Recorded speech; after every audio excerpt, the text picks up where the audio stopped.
Okay, well, let's get started. Welcome, everyone. Thanks to all of you who are joining us live today or those who are listening to recording in the future. My name is Tammy Tiller-Hewitt, and I get the privilege of being the moderator today.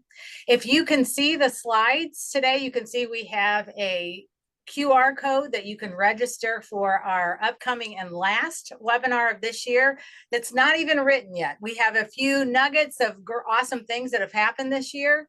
But this is going to be the wrap of 2023, the wrap up, not the wrath, in case I didn't come off clearly, but the wrap up of 2023 strategies that worked.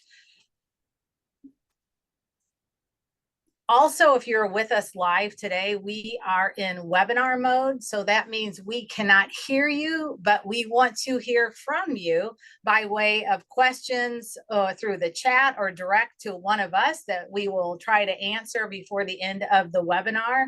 We would love to hear your aha moments or useful takeaways from today's webinar. I always say, think about your interaction with the panelists as applause for what they are saying. Two ways that you can get copies of today's webinar. You can go to our website anytime 24/7 and download and listen to any of the webinars or podcasts over and over again. Or next week, we will send out a thank you email that will also have a link to the webinar recording. So the genesis of our leadership webinar series is really over 2 decades. We've worked with healthcare leaders who want to consistently deliver strategic growth and measurable results. Our mantra at Tiller-Hewitt is not all business is good business. That's why we always use the word strategic before the word growth to know that, and some of our colleagues call it smart growth, but to let people know when we talk about growth, we talk about it being very strategic, the kind of business that you want to grow. And interestingly enough, 22 years ago, when we formed Tiller-Hewitt, we used to get calls from hospital leaders who would say one of 3 things: I need help with growth, I need volume, or I need help with my physician-hospital relations. Or third, it would be more related to the physician, the employed physician enterprise, around rapidly ramping up these new providers and really having a retention focus.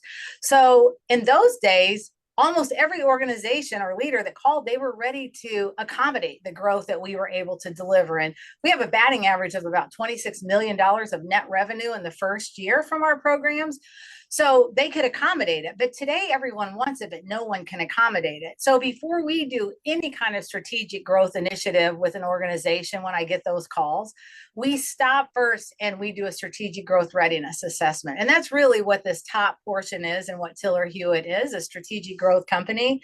But the bottom is how we execute it. So we start with a readiness assessment, build a strategic growth playbook based on the service lines that can accommodate business today, or get a plan for who can maybe accommodate them tomorrow or in the near term.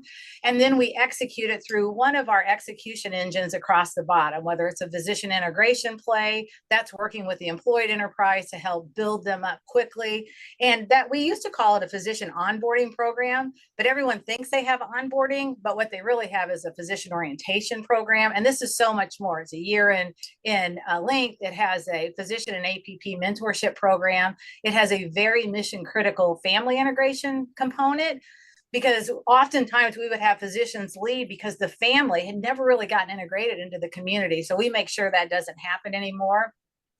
And our gold standard program and what we built our foundation on is our liaison program. And then we now have our own software, Tracker Plus, which is a PRM that the outreach team uses in the field to not only track their calls and log market intelligence, but also it's where the referral management data is kept and where issues are tracked and hopefully resolved quickly, because from the field, they can tee up someone who is an operator at the back of the organization to fix or remove the barrier. We're excited that we are also partnered with SG2 to integrate their provider connection, tablet-based claims data, awesome product with our PRM. So now we have a complete solution for outreach teams. I just want to put a plug in to remind everyone about our Leadership Lens podcast for growth-minded leaders, where we've had awesome guests who tell it like it is. And probably because I can borderline interrogate people instead of interviewing them, I really love it because I've interviewed people who are just off the chart transparent and just authentic and thoughtful. And so if you like what you hear today, you need to check out the interview with Yelena that we just had, and where you're going to see completely professional Yelena today. We really backed the bus up and talked a little bit about her upbringing. It is crazy awesome that you need to hear about, and why she, I believe, is such a great leader today based on her experiences. And for the liaisons on the line, or for the leaders of liaison programs, we have one last 3-day virtual workshop coming up next week, and we still have seats open, so do not miss this. For those of you who know Tiller-Hewitt, you know we've stood up hundreds of physician liaison programs across the country over 22 years. We know how to do it. So we may not have stood up your program, but we know best practices for training liaisons. And it's funny, we have people in our workshops that are brand new, haven't even been out in the field yet, to seasoned liaisons who have been in the field for well over 20 years. And we get the same positive feedback from both. You know, new, they don't know what they don't know, so they're learning all this new stuff. But the seasoned liaisons candidly admit that they'd gotten away from the basics, and they wondered why they had felt like they lost the pizzazz and the energy they once had with their calls. So it's like a game changer for them. So get signed up. There's a QR code for that, or you can, again, go to our website for any of this information. So today you are in for a treat. We have Yelena Bouaziz, a highly sought after expert from SG2. She is the solutions leader in SG2's Consumer Innovation Business Unit. And Yelena combines the most modern consumer practices, like from retail and sector, with her deep knowledge of the healthcare industry and data analytics. So you guys are going to be blown away with what she has to say, which is hot, late breaking, newsworthy information that you're going to be able to put to use immediately. And for those of you who don't know Yelena yet, as I recently shared in my podcast interview, she's one of those quiet but brilliant types. But once she starts talking, you don't want her to stop, because what she's saying is always incredibly interesting, very thoughtful, and very thought-provoking, and really just off the charts innovative. When I listen to her, I always think, okay, that was just like information hiding in plain sight that we just become vanilla to us, but she sees it in just such a different way. Yelena, you can take a sea of data and you can tell a story that makes so much sense, and it's significant, it's easy to understand, and it's easy to repeat, where you sound like you're Yelena level smart, like I do. So I'm sure you all know who SG2 is, who Vizient is. Many of you on the line are organizations who are members of both organizations or one of the organizations, and why you're here today, because you're always on the front row to hear what SG2 has to say in the latest and greatest. So we always talk about growth. I mean, that's what Tiller-Hewitt is, a strategic growth company. But this session, we're going to be focusing on strategic growth by way of consumer loyalty, and what that really means in healthcare. And she's really going to shake things up, but then also settle it down, so it's like, okay, I can do this, I understand that. So today's objectives, we're going to learn how to apply a healthcare lens to define really what consumer loyalty, lifetime value, and share of wallet means to you and in your world. We're going to assess data sources that will sharpen your understanding of your customers' desires, needs, and behaviors. We're also going to access data, easy for me to say, access data sources that will sharpen your understanding of your consumers' desires, needs, and behaviors.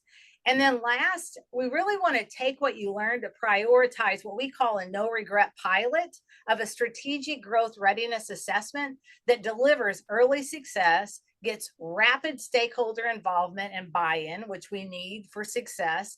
And then through the results, we'll fund initiatives that continue to deliver value, consumer loyalty, and return on investment, or what some people are calling return on mission. So Yelena, I think I've set the stage for you. Now I'm going to pass the mic, if you will, over to, in the controls, over to you. Perfect. Thank you, Tammy. Thank you, everybody, for being on the line. And Tammy, thank you so much for such a warm introduction. I feel like you always make me blush. So hopefully that's not visible on camera. But really, such an honor to be on your webinar. And I hope folks were listening carefully to all of the incredible capabilities that Tiller-Hewitt has, because I don't know anybody else in the industry who does this type of work. And it's more critical now than ever. So definitely learn more about what Tiller-Hewitt does and how they help you transform their organizations. And as Tammy said it beautifully, let's see if I can manage to, oh, there we go. As Tammy said it beautifully in terms of our objectives for today, what we're really going to talk about is just the incredible power of consumer transformation, consumer-centric transformation, how it can right-size the economics, how it can right-size the value that we're delivering to the customers, but also what it means for the transformation of our organizations. And while it may be overwhelming, the really big emphasis that we're going to put on, what we're going to put on today is that this is not a sprint, this is a marathon. And there is a structured approach to tackle it in terms of what you can do immediately to get started, what you can do midterm once you have more of organizational buy-in and once the organization is ready, and then what is the aspirational state. So without further ado, let's jump in. So in healthcare, we're certainly no strangers to hearing that there are financial pressures, right? It's sort of like, what else is new? What is really new this time? But the thing is, this time it is very different. The extent to which the pandemic disrupted the economics of care delivery is unlike anything we have ever experienced before because of that labor shortage that we experienced and how that skyrocketed the costs of labor, right? And all of that. So even according to the most recent financial reports, all of that is keeping margins down at 60% below where they were pre-pandemic, with staffing shortages and capacity shortages not going anywhere. And that 60% below pre-pandemic levels, that means that our margins are hovering just above 1%.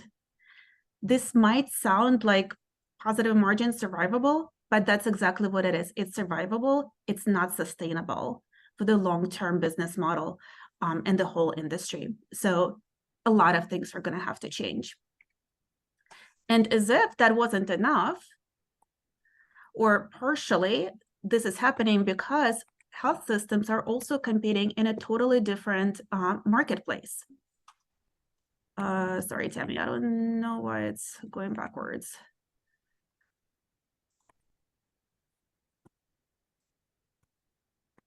There you go. Here we go. Okay, perfect. Sorry about that, everybody. As if that wasn't enough, we're also competing in a totally different marketplace where what we've always relied on to differentiate our clinical reputation is no longer sufficient.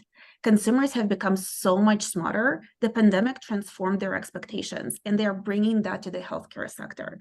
They're not satisfied with us just delivering services to them. They're looking for their pain points to be solved. They're looking for frictionless experience. They're looking for a health partner. And disruptors are coming in everywhere, showing them that their expectations are valid. And so this is a great example, actually, right where I live. There is a disruptor in the area called Comprehensive Gastrointestinal Health. They only serve the commercial population, and their commercial market share has risen 250% over the last 3 years. How did they do that? Well, there are capacity shortages in the market. So the health systems in the area have up to 10 months wait to get in to get a screening colonoscopy.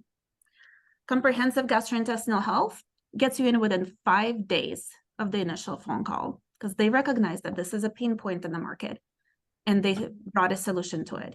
What they also brought a solution to is that a lot of people who have GI health issues, they need a constant coach to actually help them get into the healthy lifestyle. And so this company offers an incredible kind of net of services that include nutritionists, they include weight management, behavioral health, even sleep medicine, that they set up their patients with on a regular basis. And what that does is they give a patient a person that becomes their go-to person, becomes their trusted advisor that they formed that really long-term relationship with. And guess what? They're going to own these patients for years to come, and they're going to be able to get all of their downstream utilization. And so, as tempting as it may seem, to sort of take no action until we've resolved those capacity shortages, until we've right-sized our margins, status quo is literally not an option. The more health systems are paralyzed by sort of the extreme conditions that they're dealing with, the more they're opening the door to disruptors to come in and make things even worse. Because guess what happens to the health systems that are left in the Chicago market? Their payer mix is going to be a lot more skewed towards Medicare patients because the disruptors got all of the commercial patients. And so health systems have to start acting now. They have to take a step back and they have to disrupt the disruptor, not just get as good as them. They have to disrupt the disruptor by leveraging what they are incredibly good at, which is their experience. They have the scale, they have really superior capabilities. But rather than continuing to do what they've always done, reimagine the system of health and the care delivery in a way that is going to right-size the economics so that we can deliver a lot more value with less, so that we can be a lot more efficient and can be a lot more attractive and competitive in the eyes of the healthcare consumer.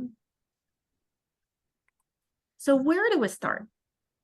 Well, we're all very familiar with the fact that the most key defining characteristic of the business model for health systems over as long as any of us probably remember is the focus on volume and driving the volume of high margin procedures, right? It used to be inpatient services, then procedures started migrating to other sites. So we sort of followed that migration. But at the end of the day, the business model is to grow market share and optimize the service mix.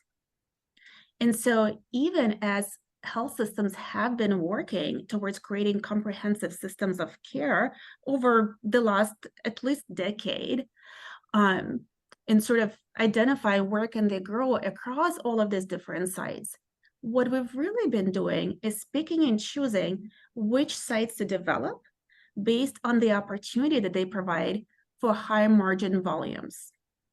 We haven't actually been able to develop the entire comprehensive system of care.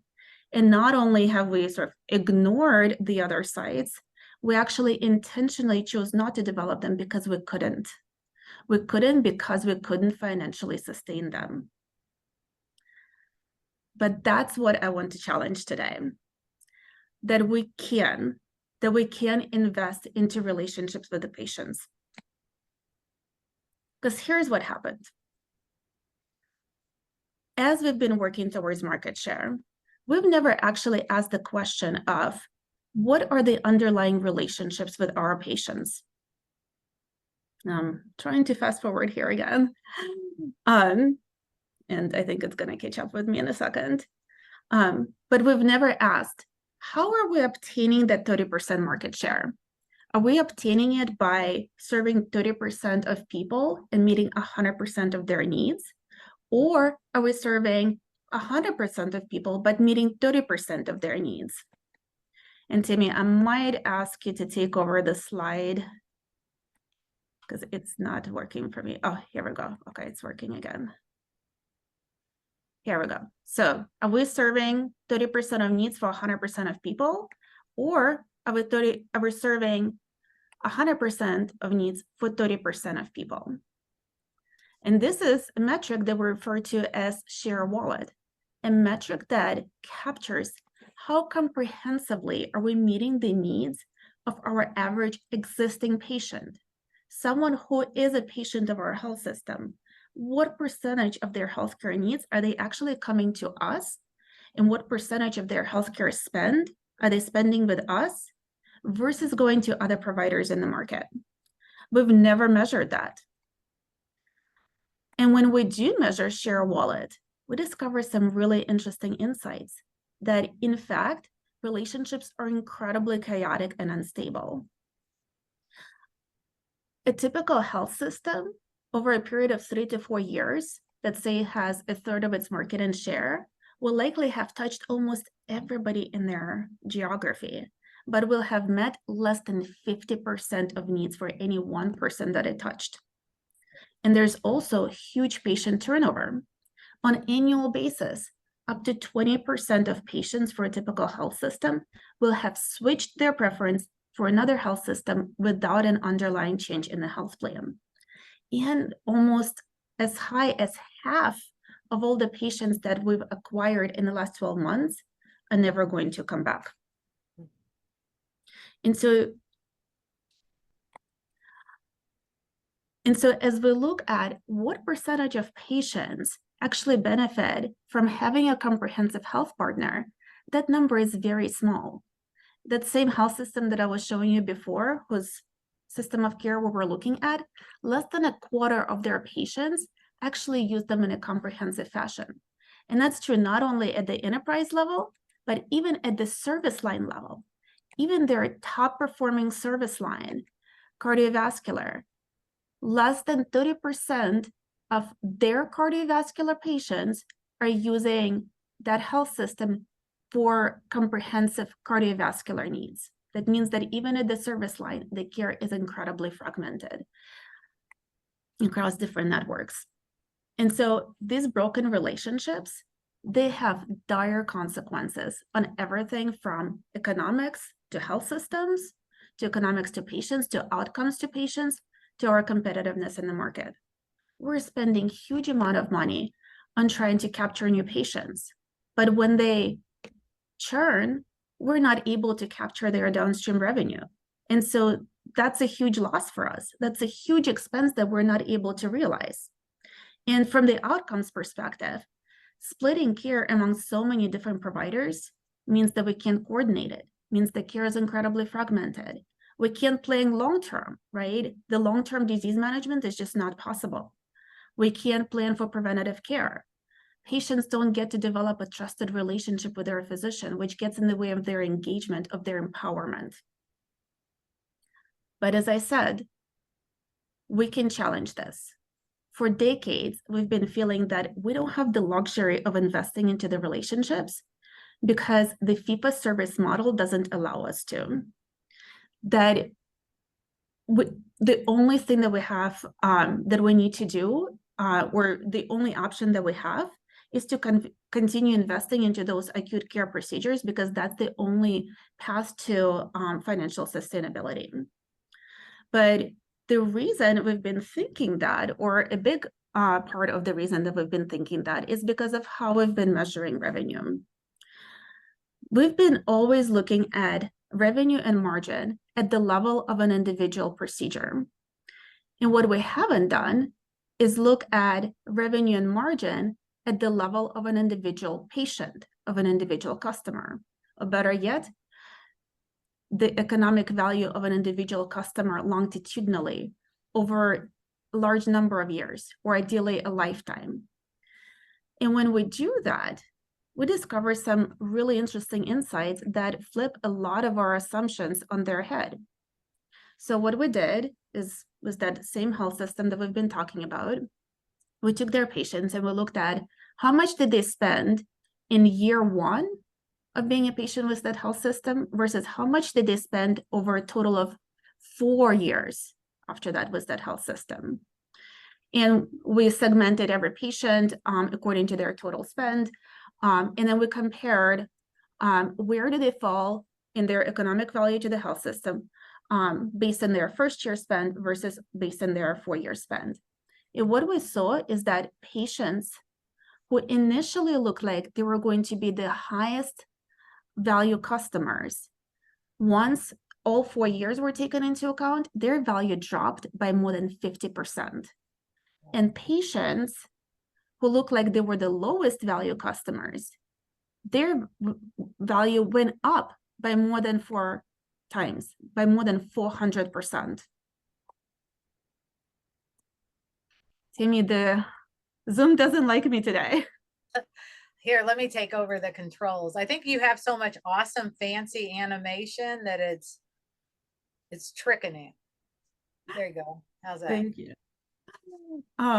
But most importantly, the most interesting part of this is that patients who were loyal over those 4 years right? Patients who spend more than 75% of their healthcare needs with that health system, regardless of the complexity of their underlying medical condition, those are the patients who were 8 times more likely to end up in that highest customer lifetime value category. So I really want to slow down here to give us a chance to internalize all of the implications of this. First, this is saying that the way that we have been looking at the drivers of revenue and drivers of growth is not as optimal as it could be. That looking at that really short time horizon, looking at the impact, financial impact of a single transaction is not as telling as looking at an impact, economic impact of the customer value, and ideally the customer value over a number of years, so that we can really see what is driving that financial sustainability long term. But this also shows that loyalty and relationships do pay off. This is the business case that we need to say that we can sustain investing into relationships. And not only can we sustain it, it's actually financially favorable, which means that all of the services or offerings that we need to build in order to earn those relationships and loyalty are also sustainable. And so with that, I would love to hear from the audience. I would love to hear from you all. Where are your organizations in terms of sort of being ready to pursue intentional strategies in long-term relationships and loyalty? Has loyalty and relationships, has it already been defined as a priority for your organization so you've been able to obtain measurable results? Is that something that you know you should be doing but are not there yet in terms of knowing where to start? Have you not been able to define the goals? Or perhaps you don't have the necessary buy-in across the organization. And I know a lot of health systems are in this place, the managing to capacity shortages and negative margins just been too overwhelming to be able to pay attention to loyalty. Would love to hear where your health systems are at. About 20% have completed the survey, Elena, just to give you an idea. So Okay. Anything else you want to share while they're completing the poll? Well, what we're certainly hearing a lot across the country is that, and I'm eager to see the results of the survey, is that I think organizations are starting to realize that this is a priority, but it's really hard to get started. That knowing where to start and getting that organizational buy-in is where a lot of organizations are experiencing the most barriers. And then, of course, being really distracted by the capacity shortages and the negative margins. So I'm curious, Timmy, are we going to be able to see the results? Yep, here, I'll end the poll now. I'll share the results. Yep. So we know that it should be a priority, but we don't have the data to get started. That absolutely jives with what we've been experiencing. Well, that actually sets me up perfectly for my next slide, because this is what we've been working on over the past several years, is identifying what are the right analytics to get us started on this journey. Because after all, we can't succeed at something that we don't measure. And so the analytics that have really come up to the top in all of our research is that we need to be able to start tracking patient retention. We need to start tracking patient loyalty and the share of wallet. We need to start tracking the percentage of loyal customers within our customer base. And what is the longitudinal value of the customers? And these metrics are not going to replace everything that you see on the left-hand side here, but they are going to complement them. And these metrics are the ones that need to be elevated to the topmost levels of leadership so that they start being part of the most strategic conversations, so that we can start asking the right questions around why are we retaining patients better this year than we did last year? Or perhaps why did our share of wallet drop? So that we can start digging into and training ourselves to start thinking about what happened in our experience, in the experience that we've created for our patients. And as we do that, that'll pave the way for the organization to actually start taking more of an overall mindset shift from how it sees itself. From a health system that sort of describes itself as an organization that delivers services and is in the business of working towards optimizing the service mix, to seeing ourselves as an organization that is in the business of building long-term patient relationships. Which means that all of the organizational functions, whether they're strategy, operations, customer experience, marketing, you name it, whether it's footprint strategies or value-based care strategies, all of them need to work together to come up with a consistent strategy for how the organization, for how the health system is going to acquire, retain, and expand value to the core customer base. And once we do that, the good news is that we're opening up a whole new world of growth opportunities that we've never considered before. And of course, no good presentation can be without a nice 2x2. So here's my 2x2 for you. If we look at a plot and we map the percentage of needs met per average existing patient in the y-axis. So that's what we're doing in the y-axis. We're mapping the percentage of the needs that we're meeting. And on the x-axis, we're mapping the number of customers reached. Our traditional growth strategy has been to select some services and then deliver them to as many customers as possible, usually through very investment-intensive geographic expansion. Right? So that's what we think about when we think of growth strategy. What are the markets that we're going to enter? How are we going to expand our footprint? In a consumer-centric strategy, what it encourages us to pay attention to is how can we grow on that vertical axis, right? So how can we grow by meeting a bigger percentage of needs for our core consumer base? And remember that a typical health system captures less than 50% of its average patient's total healthcare spend. And this is not some obscure healthcare spend that we're not in a position to capture. This is health plan covered services that we're seeing in our claims data. On average, over a period of 4 years, health systems capture less than 50% of that spend, which means that the opportunity for growth in sort of our own backyard by focusing just on our own patients is enormous. Hey, Elaine, there's a question from the audience, and I was going to say questions for the end, but this one I want to clear up any confusion so somebody doesn't just get sidetracked thinking about it. But the question is, what is the difference of lifetime value and share of wallet? That's a great question. So share wallet really captures what percentage of needs are we capturing for our existing patient over a period of whatever time period you set for yourself, right? And it's always helpful to look at what is our share wallet over a period of 1 year versus over a period of 4 years. Customer lifetime value, I think of it more conceptual. It's sort of what is the total economic value of a patient to the health system. So lifetime value really refers to over the entire lifetime as a customer, how much will the patient have spent with us over those total years? It's very difficult to measure the actual lifetime value, right? Because it requires a lot of predictive analytics that organizations just don't have capabilities for.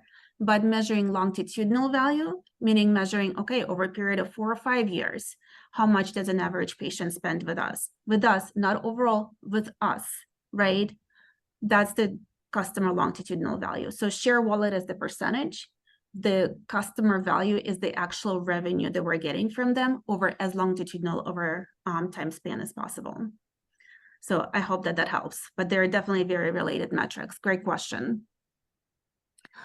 But so coming back to identifying our growth opportunities, so closing the gap in the share wallet, that opportunity is enormous, right? But it does require us exercising very different muscles. We have to start thinking about how we're earning the relationships and the loyalty of our consumers. building additional sites of care and just assuming that patients are going to come is not going to get us there. That is what we're already doing today, to convince patients to come back, to convince them to choose us over and over and over again, means consistently presenting a value proposition to them of why they should be choosing us. And that means attending to their comprehensive needs.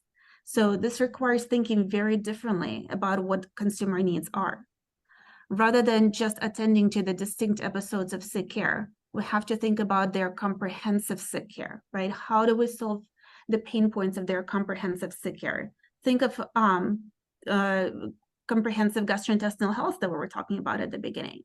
But healthcare consumers also have needs in wellness and well-being. Consumers are much more concerned with wellness, and they value it much more than they used to. And they're looking for their health partners to help them on that. It means attending to social, emotional, and behavioral needs, attending to convenience, meeting their needs for transparency to be able to make informed decisions about their healthcare choices, which means both information about medical treatment options, but also information about the cost, and empowerment and trust. Patients want to be empowered, and they want to be able to trust their provider. Now, I know this seems like a lot, and it seems like it can feel very overwhelming. But the thing is, we also need to keep in mind is that we don't have to do all of this at once.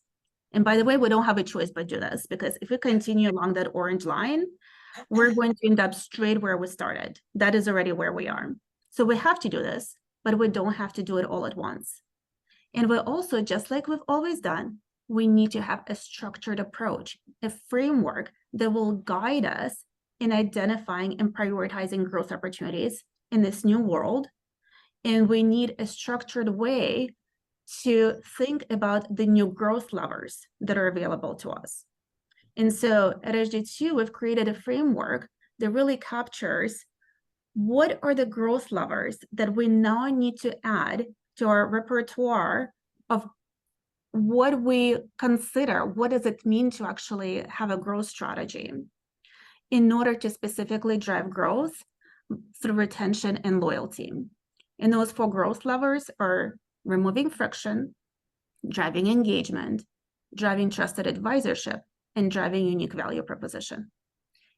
And we're surrounded by companies around us that we know intimately who do that really well, right? I love Amazon's one-click buy, and it definitely keeps me coming back. The scary thing is that my 4-year-old is starting to love it. It's really scary. But Peloton, I love their company because so much of their success wasn't just about the bikes, but about the huge value that they created for their users through the online community and the engagement, through all of the classes that they have, all of the challenges that their customers can sign up for. That's what made the biggest difference, how engaged they keep their customers and users. We talked about comprehensive gastrointestinal health and how they were able to engage their patients with trusted health coaches. This is what trusted advisorship looks like, is thinking about who is going to be that point person for my patient that they can see as their go-to. Because patients need that. They want that human contact, and they need to have someone that whose opinion they trust in and they can actually access on a regular basis. Or Netflix certainly has transformed our entire viewing experience online. Right. And Tammy, I think we're going to skip this next poll just because we lost some time with Okay. All right. with the technical difficulties. But the trick now, right, is okay, it works for the retail companies, it works for the disruptors, but how do we actually apply it to health systems, right? Because that's the crux of the problem, is how do we apply it? And removing friction is certainly the place that we personally think is the best to start.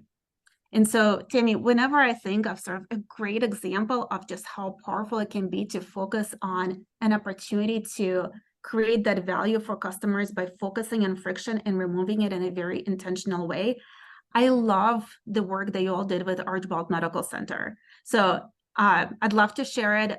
Keep me honest here to make sure that I don't get any details wrong. But those of you who might not be familiar with this, so Tiller-Hewitt and Archbold Medical Center were working to identify how to sort of unleash growth by understanding how to prevent a lot of leakage that was happening, right? So they started out with doing some very detailed leakage analysis, and they pinpointed two specific places that seemed to be real pain points. It was the referral process within the physician practice organization, so the referral from primary care to specialists. And there was also getting patients to their imaging, which had more to do with capacity. And so what Tiller-Hewitt did here, Timmy, I really just, I love this story. So rather than doing what we've always done, they took a very outside-in approach. So rather than kind of sitting and deciding, okay, what is the new process going to be? They involved physicians, they involved the frontline staff, they collected a lot of feedback from the consumers themselves to map out that consumer journey and understand what was going wrong. And they found out that referral process was incredibly cumbersome. There were 378 unique referral processes that nobody could navigate through. And what they did is they streamlined it into one single one that was built based on the feedback from physicians, from patients, and from frontline staff. Because by the way, your frontline staff and physicians, they're also customers. And we really need to think of all of them as sort of one item. And on the capacity side, right, it turned out that patients are going elsewhere because the wait is too long. And a lot of times it's where I feel so paralyzed by capacity, but it turns out that a lot of that actually is resolvable once you get into the weeds. And so they were able to resolve 110 capacity issues. And so they had incredible results. I'll show you in a second. But the most important, most impactful piece of this is that not only did they do this once, but they actually left behind what became a strategic competency for that organization. This is what we're talking about, right? How do we update our strategic growth playbooks with new types of capabilities and competencies? The competency that Archbold Medical Center has now is to continuously monitor that patient journey and the friction that arises along that patient journey so that they can address it as soon as it arises. And physician liaisons, by the way, are a huge part of this. They are the voice of the customer who bring the challenges to attention.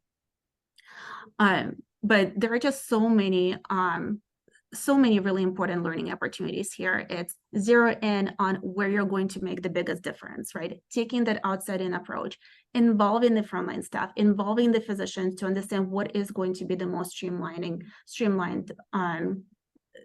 answer, and leaving behind that really important strategic competency that allows us to be agile in addressing in constantly assessing the value that we're creating for consumers and addressing it. Timmy, I know there are other learning lessons. What else should we emphasize?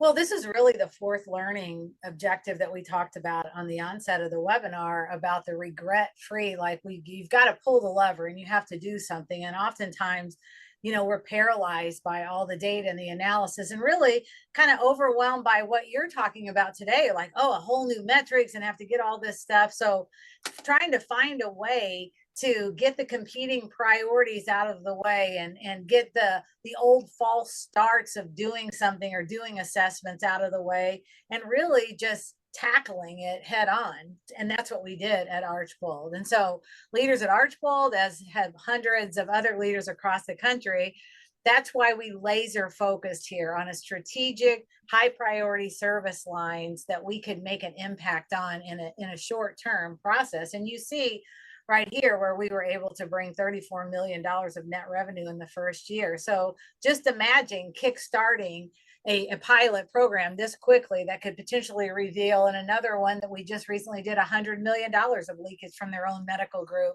to the competition across town for services that they provide because they were they were full of friction. We always say the path of least resistance, but I love how you use friction-free or become frictionless. So it repositioned this organization to become the path of least resistance. So you become the hero in the story when you think about just stopping the bus and really doing this no regret pilot assessment. So I'll pass it back to you. Yeah, no, absolutely. Thank you. That's so powerful. Now, I do also want to talk about engagement and give you some interesting examples of how powerful that can be. So again, think Peloton, right? How much value we can create in addition to our actual products.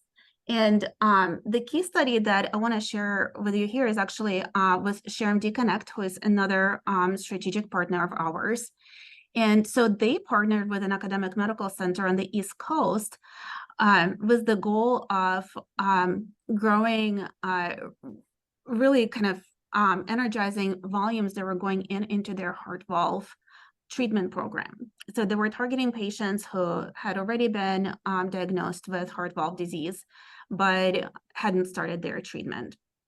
And so it was actually very puzzling. Why are there so many patients out there who've been diagnosed but don't have treatment? And this academic medical center sort of had an inkling that there is a consumer pain point that's that hasn't been resolved that needs to be addressed. And so what ShareMD and this organization did is they started by mapping out in detail the consumer journey that the patient goes through from the moment that they're diagnosed to the moment when they're able to make that decision to start treatment. And they just really went through all of the details of how do consumers go through researching their options? Who do they turn to for help in helping them make sense of those options? What are the hesitations that they're experiencing? And what does it take to be ready to take action? And of course, it's not a one-size-fits-all answer, right? What's really important here is to understand the individual motivators. So to be as relevant and as impactful as possible in how they were going to solve for this, they segmented consumers based on what drives them, what drives their healthcare choices, into segments that varied anywhere from apathetic, so someone who only goes to the doctor and until when they absolutely need to someone who is incredibly engaged, very proactive, and they designed kind of a custom way in which they were able to engage those patients first digitally, but then also through a personalized connection with the nurse educators through their call center. And so imagine a patient getting an opportunity to talk to a nurse for 20 minutes, sometimes 30 minutes, who really understands and is able to walk them through, this is what your condition means, right? Help educate them on that condition, who understands all of the hesitancies that they're going through, who understands the decisions, the multitude of decisions that they need to make, and help them make those decisions, help them really choose the best answer for them. And that had an incredible impact. I love this quote. This is directly from the patient.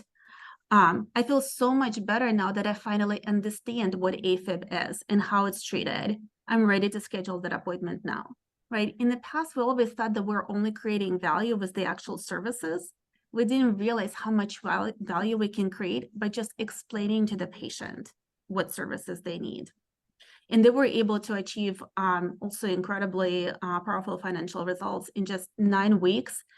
They achieved $2 million in net revenue, right? So in pure profit margin over 9 weeks. They achieved 98% patient satisfaction, and they were able to reduce that appointment wait time from 38 to 10 days. So really incredible results that are all about engaging patients with relevant content and giving them what they need at that moment to help them make that decision. And the last but not the least, I want to talk about a case study that we did at SG2. So we engaged the community health system. So they were kind of starting at a different starting point. What they wanted is they were in the middle of their ambulatory strategic plan, and they wanted to make sure that they're building in the sites and services, they're actually going to help them create that comprehensive value for their patients, right? They wanted to understand what offerings do we need to develop in order to earn consumers' loyalty. And they had zero in on 2 specific segments, chronic disease patients and women. based on their total potential economic value to the system, but also based on what the share of wallet for those segments was, and the fact that it wasn't as high as they thought it should be. And so what they did is they, and I know the numbers are really small, but the exact numbers are not really the point. The point is that they ran some really robust data analysis with our assistants to understand what types of services do these different segments use.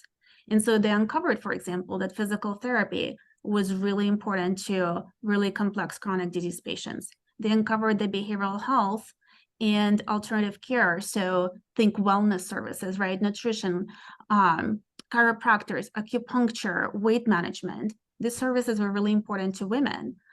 Behavioral health also turned out to be very important to chronic disease patients.